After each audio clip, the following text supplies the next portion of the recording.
what Islam means to me is a life of unity, integrity, wholeness. Of course, there's basic tenets of Islam, and they're the same for any Muslim.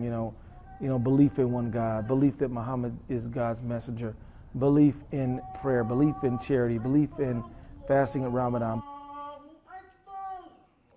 I use my faith to inform me and to make me be a better human being. God is the most merciful and the most generous. And therefore, if I'm following that God, I should reflect these qualities. So in my individual decision making, I ask myself, is it fair to everybody concerned? I ask myself, does it reflect a spirit of generosity and inclusion? I ask myself, does it reflect selfishness or greed? And these are the kind of things I use to make decisions. And that's how I make the micro decision. The other ways my faith affects me is that I'm associated with being one of two Muslims in the U.S. Congress and being the first one. So, that means that for people who have hostility towards people who are Muslim just because they're Muslim, I get a lot of that flack and a lot of that hostility. And then, of course, some people want to build bridges. So then people reach out for me that way.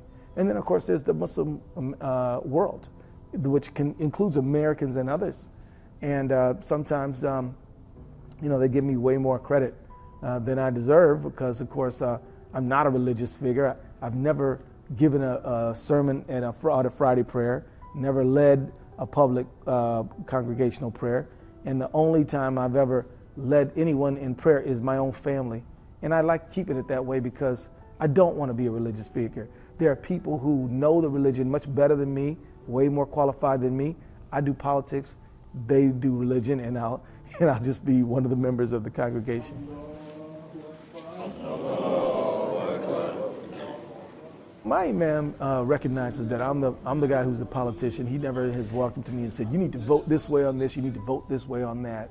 I think he recognizes that his job in my life is to help give me spiritual guidance.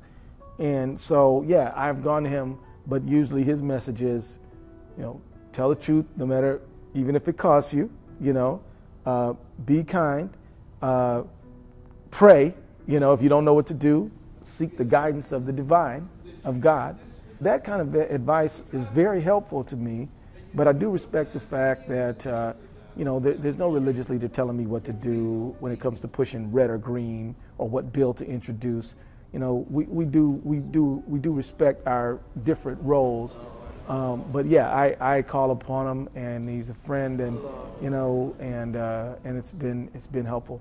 Because, when you're in Washington and, you got people, you got all these invectives flying around, speeches being given that are inflammatory and often not helpful, you're in that mix, you got to step out of that mix and you got to talk to somebody who can help give you some perspective on the real values that matter: truth, honesty, compassion.